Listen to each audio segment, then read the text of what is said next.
Look, I believe in the next generation as much as anyone. I really do. I applaud self starters. You want a paper route? You got it.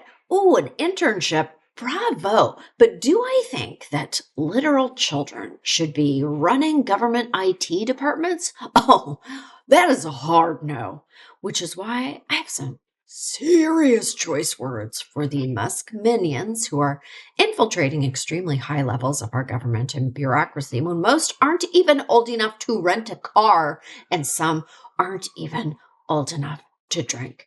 They should be using their tech prowess to override their SAT scores and get free cokes from vending machines, not collecting social security numbers and private pension information. Who do they think they are? It's not just their age. I don't even think you can call this failing up. I mean, sure, their careers have been short, but they've been long enough to be full of fuck ups. One who goes by Big Balls was once fired for leaking sensitive information. Another bragged about being racist before it was cool. And then the vice president defended his statements because he's just a kid. Aw, Mr. Vice President, that is the exact point. He is just a kid in a very not normally reserved for kids type of job. Would I feel better if our private information was being stolen by adults? Not really, I guess. But the fact that it's being done by children makes this even more humiliating. I guess that's the point.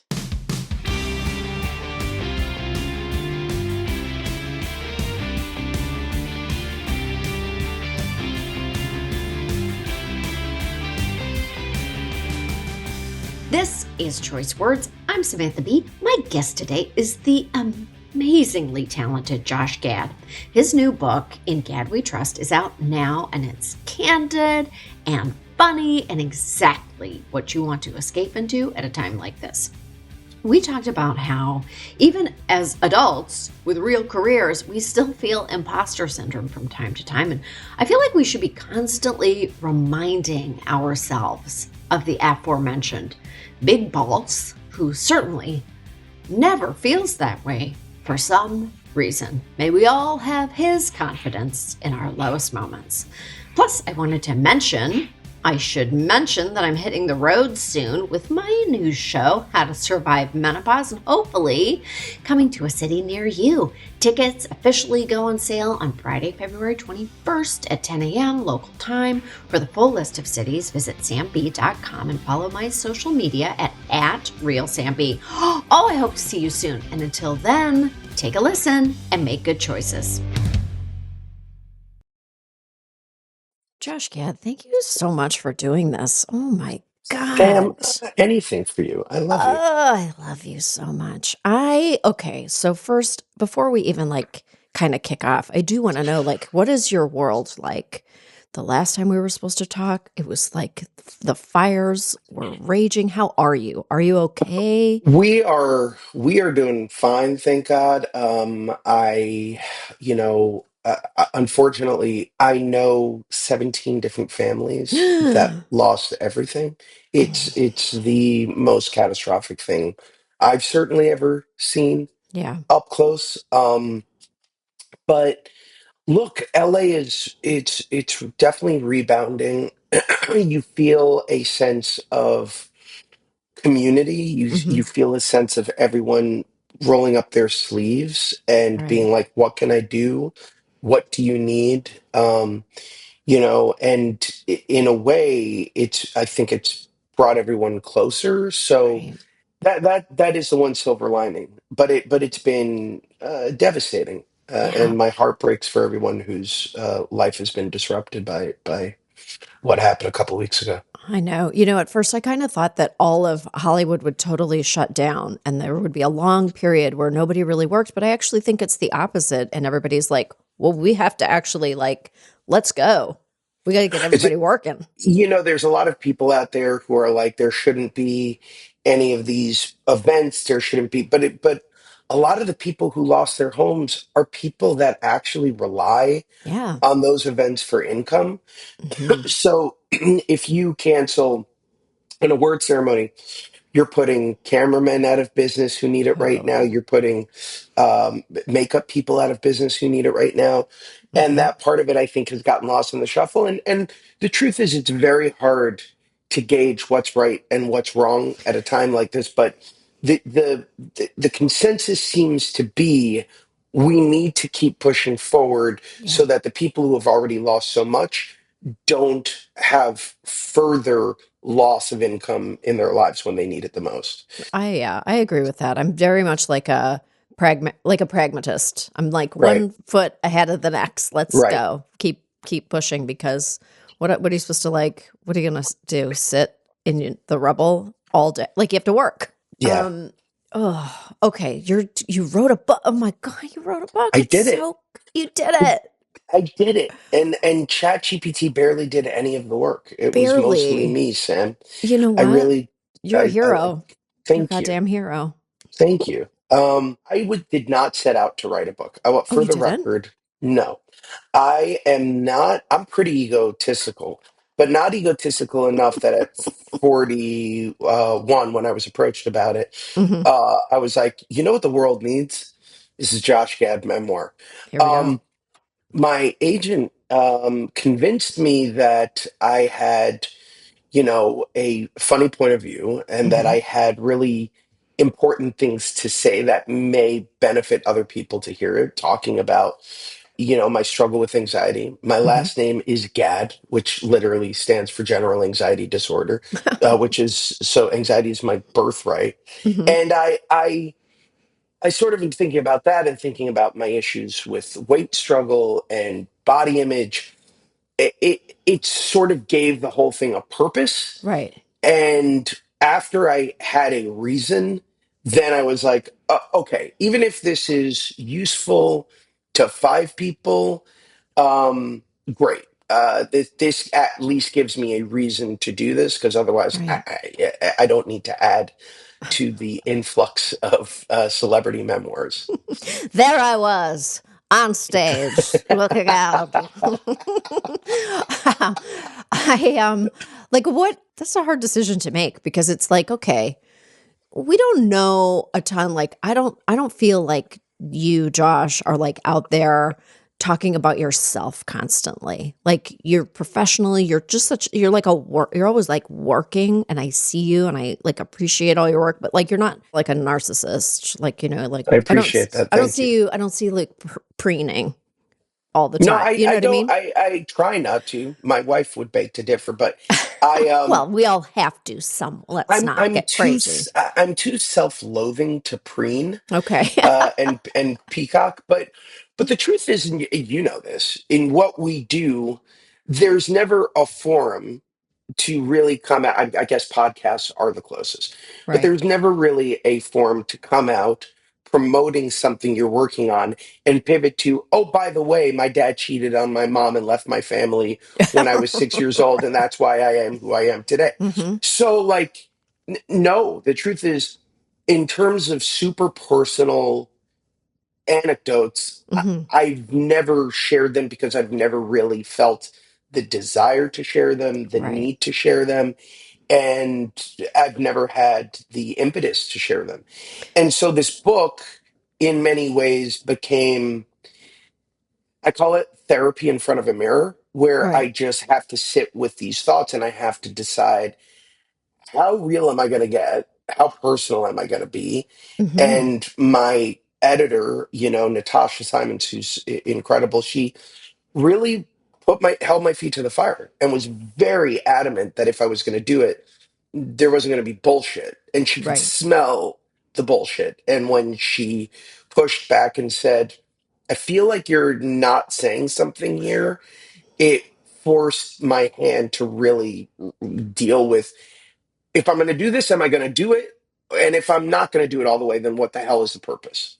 What a clever, I love a good editor is key like to this Always. process Yeah. always. And someone who can who can sniff out inauthenticity. Like a good therapist in a way who's like, "You're telling me that's a great story that you're telling me. But Oh yeah. what actually is No, and I happening? realized how much lying I've done to my therapist in the uh in actually like sitting down and writing this. I was like, oh yeah, I've self-sabotaged for so many years. Um yeah, so it was definitely eye-opening. You just realized your business needed to hire someone yesterday. How can you find amazing candidates fast? Luckily for you, there's Indeed. When it comes to hiring, Indeed is all you need. Don't rely on other job sites where you hope your listing is at the top of the page or the right person sees it. Indeed's sponsored jobs help you stand out and hire fast. With sponsored jobs, your post jumps to the top of the page for your relevant candidates so you can reach the people you want faster, and it makes a huge difference. According to Indeed data, sponsored jobs posted directly on Indeed have 45% more applications than non sponsored jobs. I've worked on many different creative projects with writers' rooms and full staffs, and I'll tell you, having the wrong person in the wrong place is a lot costlier than people realize. That's why making sure you find the right person with the right posting can save everyone time and emotional energy, and that's what Indeed can do for your next hire. There's no need to wait any longer. Speed up your hiring right now with Indeed. And listeners of this show will get a $75 sponsored job credit to get your jobs more visibility at Indeed.com/Samby. Just go to Indeed.com/Samby right now and support our show by saying you heard about Indeed on this podcast. Indeed.com/Samby. Terms and conditions apply. Hiring? Indeed is all you need. It's a different process when you're promoting something and you're trying to get people interested in a product that is so deeply personal. It's not a character that you play, it's nothing like that. I think that it's a little harder. Was it a little harder for you, or were you like, I'm I ready? I would say it was incredibly, like the amount of difficulty in Hmm. promoting this, I wasn't prepared for. I went on Colbert Hmm. to promote the book, and one of the first questions he asked me was about my father, my relationship with my father. Okay. And you know, when we do these things, it's always fun and games. Yeah. It's always, you know, we are coming out there and we're promoting something that is personal, but at the same time impersonal. It is a product. When your life is the product, when your Yes. stories are the product, holy shit, does it make you feel vulnerable? And Hmm. so Stephen is asking me questions about my dad, and I it was a very different kind of interview for me because Right. I was suddenly like, oh my God, I have to talk about this is what I've signed up for. Right. And I have to share this now in front of an audience of people. This feels strange and scary and emotional. But it Right. was also profound because it was like the first time I've actually openly started talking about it and beyond the safety net of, you know, a typewriter or computer Right. and just, you know, an exchange of here's the book. You want the information, read the story, you know, in your own domicile, right? But like now I'm like sharing it. So that Right. is you are 100% accurate in that description. It is such a different beast. So different. I think, I've written stuff in the past where I've actually paid a media trainer to just sit with me and Hmm. interview me, like as if I was on the Today Show, just so Smart. that I could like get used to people going, wait, when you were 15, you did a what now? And Yeah. so because it takes you can go right back there, and Yeah. suddenly you're in an audience and all these people are looking at you and they're like, what did happen with your father? And you're like, oh, A hundred Jesus. percent. 100%. Also, very hard to like do interviews where like your primary job is to be entertaining and be funny, Right. and then go down the rabbit hole of like, let's make trauma fun. You know, so Yes. I've definitely it's actually I wish I had done media training for it. It definitely would have been easier. But having said that, like the process of writing the book itself, the process of promoting it with amazing people like you is that, again, it gives me an opportunity to selfishly confront these issues myself. Right. And the more I talk about them, the more, strangely, the more resolution I get with it, and the more comfortable I become in my own skin. I think that's great. I think that's really, really, that's amazing. Huh. And like, I mean, that's, I guess it's a very positive byproduct of the entirety of the experience is that you can come out on the other side and go, well, I'm really like in the balance of things, very happy that I did it.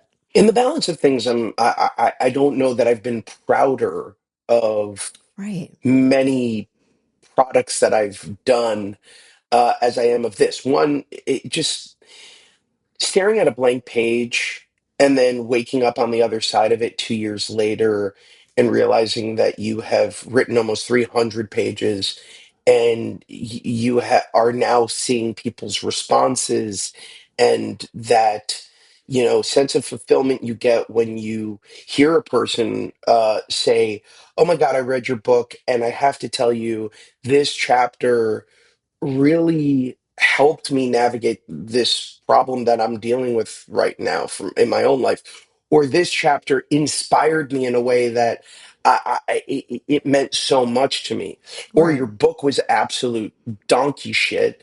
All of that, I think, is really, it's amazing once it's out in the world, because this diary of sorts is now something that people can reflect on and share Right. their own experiences with.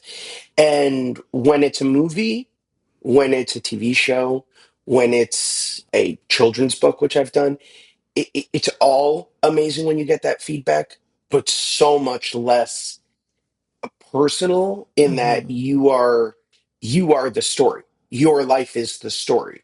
Right. So that's been again very profound and beyond what I expected, in terms of like, okay, so this was the reason I did this. It must be, it is kind of surprising to find that something like that is actually very useful to people, right? Yeah, yeah, Like, it is. It's what you hope for. mhm, Uh, you know, I I have gotten so many messages, for example, about people dealing with anxiety, and you know in the book I sort of go through my own struggles, where I was in my junior year of college going into my senior year, and I had what clinically might be described as a nervous breakdown, okay. and was like, my I couldn't breathe. I thought I was having a heart attack all the time, nonstop. Mhm. And I didn't want to leave my room. I became agoraphobic. I was so scared, and I couldn't be around people when I would go outside. I remember a day my stepdad, Stan, took me to a baseball game to try to, like, snap me out of it, because it's also very scary for the people in your life who Right. have no experience with it. And I looked at him and I was like, I need to go. I can't be here. I felt like fight or flight. And over that summer, um, it was a journey to, do I have, what sort of catastrophic medical thing is happening? Is it, at one point they were like, you may have MS, you may have cancer, you may have. And when the doctor, I'll never forget going to see this one doctor, and he looks at me and he goes, "Kid, I think you've got anxiety." It was both the, like, biggest light bulb moment, and also a giant fuck you, because I couldn't, it felt belittling to think that something that felt this scary could be Right. something that is put into a different clinical checklist than, like, Right. infectious disease, or Right. anything that feels truly like it's a game ending diagnosis. And I didn't want to hear that. And I was like, but I've heard about anxiety. People have anxiety all the time. It can't possibly feel like this. Right.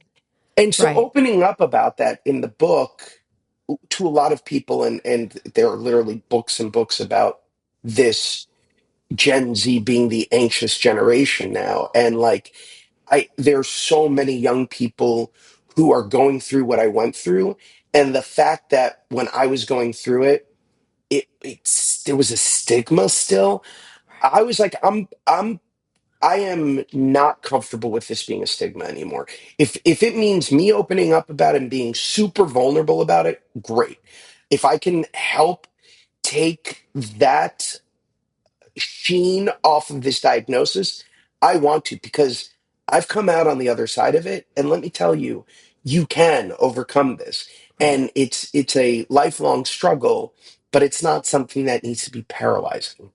Right. It is so helpful because I do like, as you're talking about it, as you wrote about it, I mean, I do know so many people in my own life who are like, almost would have in the moment preferred a diagnosis that was like a thing. Like, oh, you have Yes. a parasite and it's Yes. infected your brain in this way. And then we're just going to give you a bunch of pills and you're going to like, the parasite will die and you're going to be fine.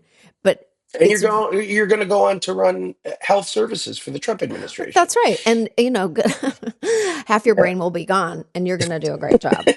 Um,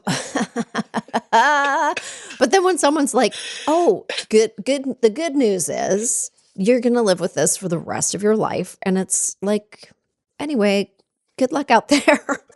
It was terrifying. Terrifying.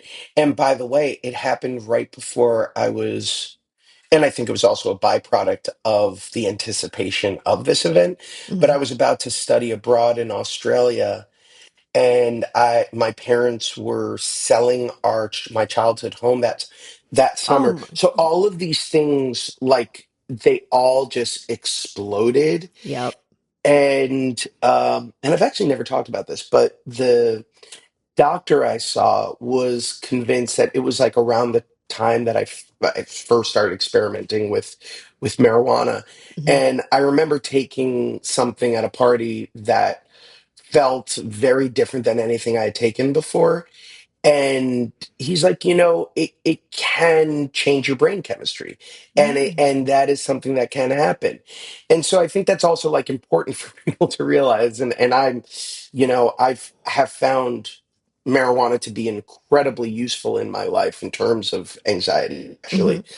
But it was also something that I think I didn't understand at the time, how fragile brain chemistry was, and how, Right. like, all of these things ultimately can affect your brain, which is Yes. very fragile. So the more I feel like I can share and open up about it, the more I have found the conversations that it starts are really amazing. um, I talk about this in my book. Our paths crossed early on Yeah. at The Daily Show. And that was a period of enormous anxiety and stress for me, because I was this new guy. I looked up to all of you as the most brilliant comedians in any space. And I felt I'm getting shy. so, but it's true. And I felt like such an imposter. I really felt like such an imposter. I looked at you, I looked at Jason, I looked at John, I looked at, everybody who was there, and it was like the most incredible cast. And I just was like, I am not like these people. I will never be good enough to be here. That is something that has always been present in my life, of being like, I don't deserve this. And I've never talked about it because I feel like if I put it out there, then everyone will see through me and the gig will be up. I'm shy from your compliment and thank you for that. So I'm going to register that. But I want to say, I want to thank you for talking about imposter syndrome because it is so fucking real and not enough people give voice to it. It's it it is a huge part of our lives as human beings and I think so many people feel it and are afraid to name it.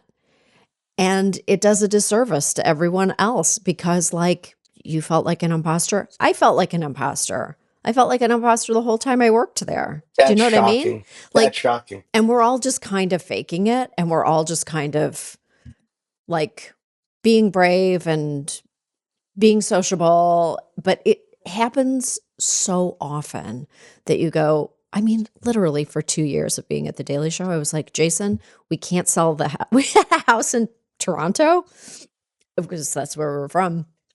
And I was like, don't sell it because when I get fired, we got to come back and we have to have a house to live in.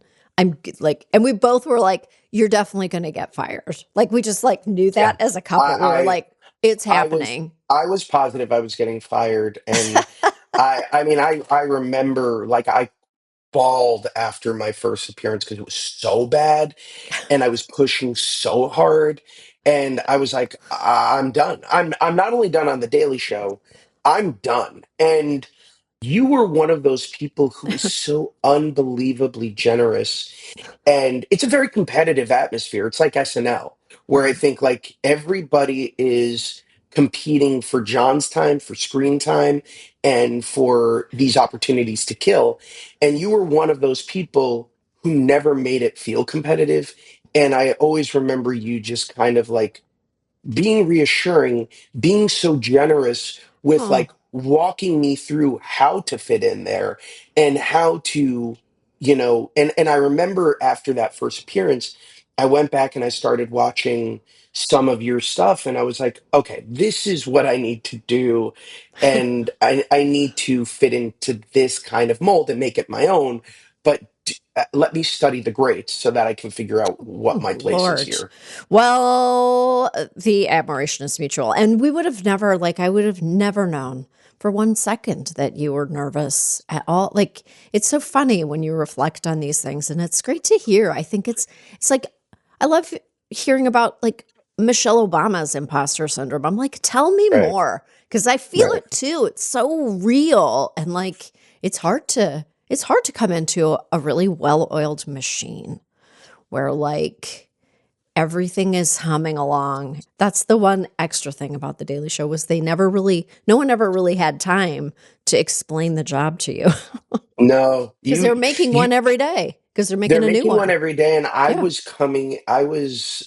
I sort of had that Larry Wilmore thing where I was coming from LA to do them right, when they needed me, and I wasn't living in New York because I right. couldn't afford to move, and that made it even more scary because I never felt like I got my footing where I was like part of the furniture. Well, obviously it worked out because you're, No, it did, it and it really was, did. and it ended up being one of the great experiences of my life, and I learned so much from my short time there, and ironically, I had to leave the Daily Show to move to New York and do Book of Mormon, Yeah, and so like as I finally was getting my footing, I was out the door, yeah. but it's such an important part of my life and such an incredible thing to have been a part of that legacy, especially at that time where I feel like it was like the golden age of that show and everybody was like firing on all cylinders. Can you Um, imagine being there, like doing that job now in the midst of all of this? no, I really couldn't because, but our Oh, job, our job wasn't to hold an administration accountable.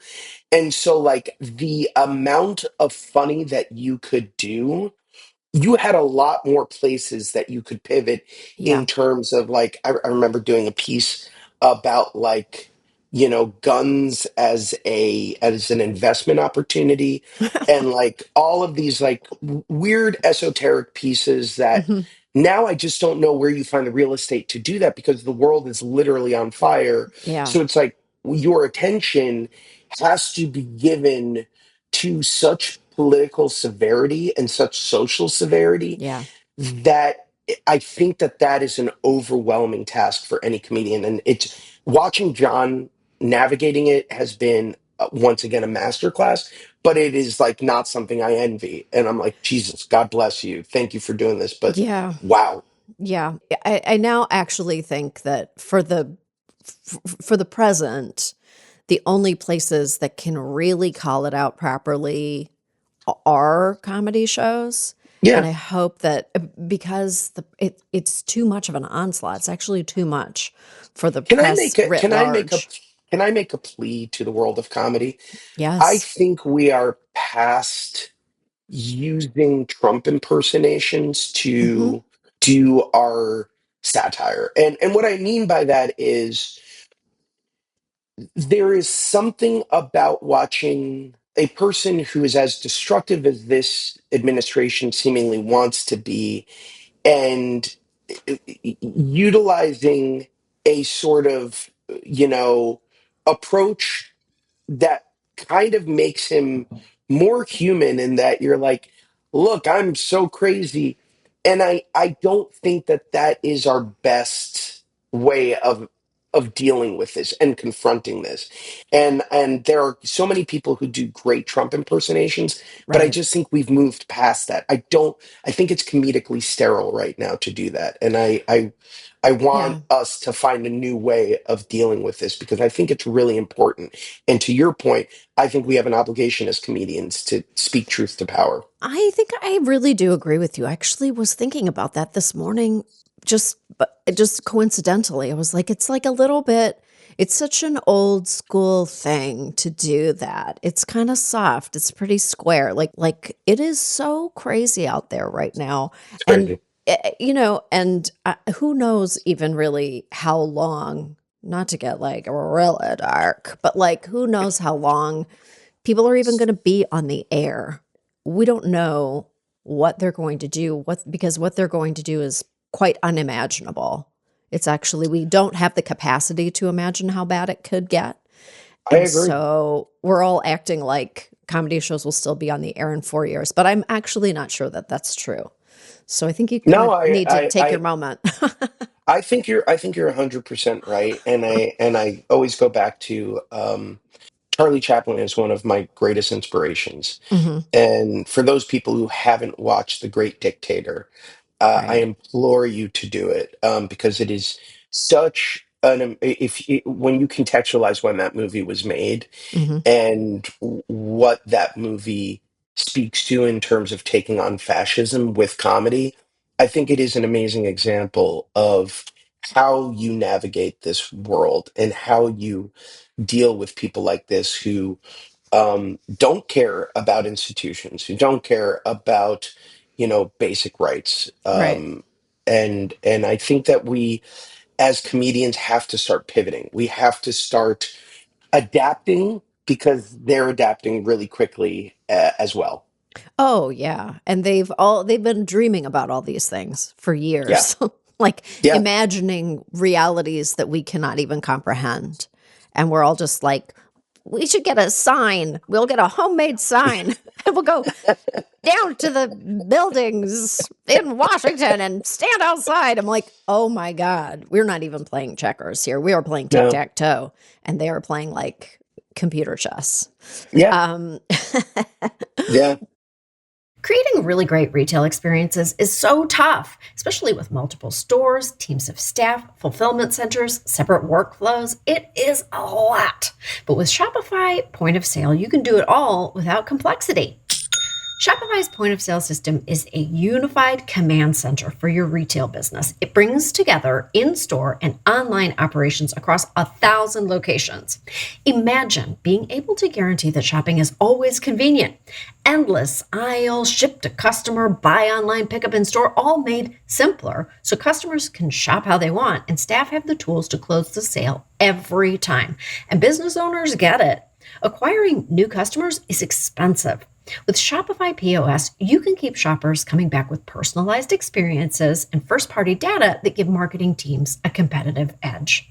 Based on a report from EY, businesses on Shopify POS see real results like 22% better total cost of ownership and benefits equivalent to an 8.9% uplift in sales on average relative to the market set surveyed. Want more? Check out at shopify.com/SamB, all lowercase, and learn how to create the best retail experiences without complexity. Shopify.com/SamB. Well, I mean, okay, when you did Book of Mormon, because that is such, I mean, God, what a show. And like originating that character, it was like it was an incredible, I've never laughed so hard in my life at a live Oh, thank you. performance. And, but that was controversial material. at that time. Super Like, controversial material. what was the process of rehearsing and building that show? Like, were you I like, didn't want to oh do it. shit? Oh, you I was didn't? terrified. I was terrified. And I talk about Okay. this in the book of just being like, the first time I got sent the songs, I called up my agent and I said, I cannot do this. I will literally be shot. Like, this is the Right. most crazy take on religion I've ever read. Hmm. And there are a lot of fanatics out there who will not appreciate this. What ultimately forced my hand was the trust that I had that, like Jon Stewart, Trey Parker, Matt Stone Right. are two of the greatest living satirists and know how to handle something that is so fragile like this with Right. great care. And, Right. and so I allowed myself to go on this journey thinking, we're going to run for 3 months. The show's going to be like for a bunch of like diehard South Park fans, and then it'll close. And Right. like that'll be the end of it. But at least I will have gotten to do something that feels so fresh and daring and original. And that was literally like my thinking. And then we open, and the show starts to become this pop cultural phenomenon Right. that I don't think any of us ever imagined. And when something like that starts to happen, it happens almost so quickly that you like never clock it. And so like I remember early on like seeing Tom Hanks in the audience of this crazy ass show and being like, "Oh, that's weird that like, one of our biggest like celebs is like sitting here." And Hmm. it was normalizing it in a way that I didn't think it would become normal. And then word of mouth just became, so unbelievably Right. strong that everybody had to see what was going on inside the theater because you didn't want to feel left out. Yeah. And it was pretty awesome. I mean, it was seismic, and it continues to be one of the great thrills of my life to be a part of something that you can only really count on like two hands, shows that have done that have hit like that sort of like cultural, Totally. touchstone. I thought it was, I really, to this day, find it amazing how much Mormons love it and how They much love they're it. like, I love it. It's so funny. I hate to say it, but it's like really funny. It's really good. Like, And I and think by it's the way, I great. think I think that's why Trey and Matt ultimately chose Mormons as a jumping off point for their thoughts on faith, Yeah. because Mormons are really generous in terms of their like ability Yeah. to laugh with at the joke. And not for nothing, to this day, they still have an ad in the middle of our playbill Right. that says that says you've seen the show, now read the book, which is a genius piece of marketing. So Um, funny. and it works. The amount of people who have seen that show and come up to me and say, "Because of your show, I converted to the LDS," is pretty Oh crazy. my God. You Yeah, know, can I just ask, what do you feel like because I've always been a South Park fan. Like I they're the just love best. it. It's just the best. It's so wild. It's crazy. It's just I can't, almost can't believe that it exists. Do you know what I mean? Like it's like Yeah, so daring and unique and it's just its own thing and it's just its yeah. own thing. And what do you think that you really learned from Trey and Matt? Like, I Oh, feel like they. their daring is unparalleled. Like, you can't Oh, ever. wait. So I'll give you a great example. There was a day where I was very uncomfortable with there's a part of the show in which we talk about babies in Uganda, Hmm. and in very graphic terms. Hmm. And I remember we had done it, and I felt the audience just shift in their seats, and I was very uncomfortable with the language. And so I went to Matt and I said, "Hey, I see the audience just not recoiling, but like being uncomfortable, and I'm worried about this reference to the babies at this part of the show." And he goes, "You're right. You're absolutely right." And so I'm like, oh, okay, that was less controversial than I thought it would be. Hmm. And I'm waiting for him to say, "We'll cut it." And instead he says, "We need to double down and add three more references." And I said, "Wait, what?" And he goes, "Yeah, no, you're right. If they're uncomfortable, that means that they feel we're uncomfortable and we're dancing around it, and we need to double down and we need to pot commit so that they have no choice but to go along with us because we've given them the freedom to laugh." And that night we added two or three more references, and it changed the entire song. And everybody, the ick factor, while present, was suddenly vanquished because we were so pot committed to the satire of what we were Right. saying that the audience felt comfortable and safe. And I always think about that as like such an incredible lesson, because I think when we as artists are tiptoeing around stuff, Right. like the bullshit meter I was talking about with regard to my book, Hmm. audiences can sniff it out. And so it's Mm. lessons like that that I took from them that I'm just like, right, of course. That's really a great insight into the process, like into their thinking, because that's like South Park and like that whole world, the South Park world, like the Team America World Police, like it's just pushing you to the edges all the time, and that's what makes it Yeah. fucking amazing. That's what makes it, and they're unapologetic about it. Yeah, And you sort of have to be, you're going to piss people off. That is always going to of be part of it. course. But they have now exhausted so many critics Yeah. that they're on the other side of that. And it's breathtaking to see because it Yeah. rarely happens. Yeah. Um, And I do think that they're like kind of, it's rare because they're pissing off the audience who's watching the thing and also loving the thing. Like you're like an audience member who loves it and you're also pissed off and you're just like, I hate that part, but I love this part. And you're just like, yeah, I just like the whole experience is tumult and it's incredible. It's like it, a it is. release. It's a full on release. The closest I've seen to it since, and I sort of bemoan the fact that Book of Mormon didn't open the floodgates to sort of, you know, pushing the boundaries of musical comedy. Right. But I recently saw Oh Mary, which was so unfucking believable, I was and just gonna say that I think O'Mary is in the tradition of this. it is. And it Like, was so exciting to see mhm, because I do bemoan that we rarely, and I understand why. It is, you need a Trey Parker, Matt Stone to commit the kind of money it takes to put on a show like this without being terrified of the consequences. But with something like O'Mary and Cola Scola's incredible performance, yeah, it gives me such hope that like theater still has some tricks up its sleeve and is yes. willing to have teeth. Oh yeah. Like we went to see it when it was in the small theater and we were like, it's going to Broadway in a month or whatever. And I was like, how's that gonna work? What?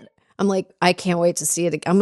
I was like, I saw it in the small theater. I'm gonna go see it in the big theater. And It, it's gonna be I awesome. hurt. I hurt in the best way watching that. I 100%. was hurting in my seat. I was Mm-hmm. laughing so fucking hard at the insanity of just like making Mary such a lunatic Yeah. and making Lincoln just this like volatile beast. This It was vile. so vile, like closeted monster. I It's so good. Don't you love to think about the people who are just like lining up at TKTS and they're like, oh, Mary, oh, the story of Mary Todd Lincoln. That Well, sounds that's good. become. But by the way, what the funniest thing is, we are now. This is like so depressing, but we are closing in on 15 years since Book of Mormon opened. Wow. And what is so crazy about that is that Book of Mormon is now Cats and Phantom of the Opera, that it is now a show for foreign tourists.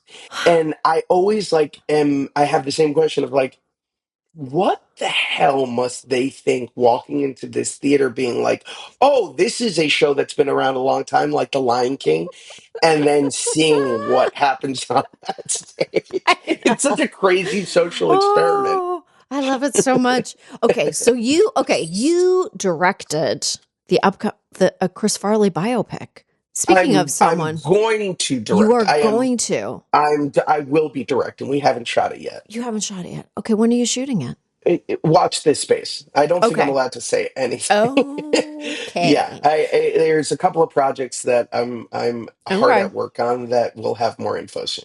Okay, I'm so excited because speaking of someone who pushed the edges and boundaries of things, Chris Farley. Were you like always? Were you a Chris Farley fan growing up? I mean, rest in peace, Chris Farley. Yes. The reason that one of the primary reasons I do what I do is Chris. That generation of SNL performers was in like at the prime of when I was Right. watching the show, right? So I was born in 81. By the time I came of age to start watching SNL, it was middle school, high school. Mm-hmm. It was, the sort of tail end of Mike Myers, Dana Carvey, Phil Hartman, Yeah. and this beginning of Farley, Spade, Sandler, Rock. It just tore my brain open. It became an obsession. Right. I wanted to be on Saturday Night Live. I needed to watch every single Chris Farley performance because his comedy and his physical comedy spoke to me and woke me up as a performer in a way that I was like, this is what I want to do. Okay. Oh my God. Well, this is a huge deal. This is a big deal. I'm so excited. We have the most talented, incredible, amazing artist playing Chris, Paul Walter Hauser, who's Mm-hmm. you may have seen him Blackbird, and he's Yep. just killing it right now. So he's playing Chris for me, and the movie is really personal in many ways because Chris, I think, in many ways dealt with the same sort of things that I've dealt with in my life in a different way. Mm-hmm. We both have an addiction. Mine is to food. He certainly had that, but also other addictions as well. And this desire to be loved at all costs, and this Right. inability to be fully loved by himself, for himself, is one that really speaks to me because it's something I've always dealt with myself. So I'm really excited about exploring this man's incredible career, and it is a celebration. The movie is a celebration of Chris, and Mm. I couldn't be more excited. That is really exciting. And as you mentioned his name in passing, I'm like, I always think about what would Phil Hartman be doing right now? Like, Another oh, just just unthinkable an tragedy. unthinkable tragedy. What is relaxing you these days? Like, what is it? How do you wind it down? Like, how are you unspooling your brain? Is there something that you're watching or Yes. something that you're doing? My daughters and I have become obsessed with Traders. I don't know Oh, if you've watched the Traders, oh, but I unwind at the end of the day okay. by turning on my Peacock application. And you know what? Alan Cummings eyeliner is Oh, like the his best. just the His best. his outfits. Yeah. He's just like what? It's Just amazing. come on, unspool my brain, Alan Cumming. You can Yes. do it. And that accent. I want to be Scottish. I want to have a brogue. I know. I know. It's still possible. We can both do it. We will be imposters in Scotland, though. It is. That I think it is. is not possible, but I would like to think it is. Oh my God. Thank you so much. This was great. Anytime. I adore you. Awesome. And good luck out there. God, Thank so, you. but God, slinging it all over town. That was Josh Gad, and I had no choice but to look up one thing. We were talking about how South Park is really comedy gold. I can't really remember a world without it, but how many seasons are we even talking about? Oh my God, South Park has had a whopping 26 seasons. That is wild, and it's still going strong. Thanks for joining us. I'm Samantha Bee. See you next week for some more choice words.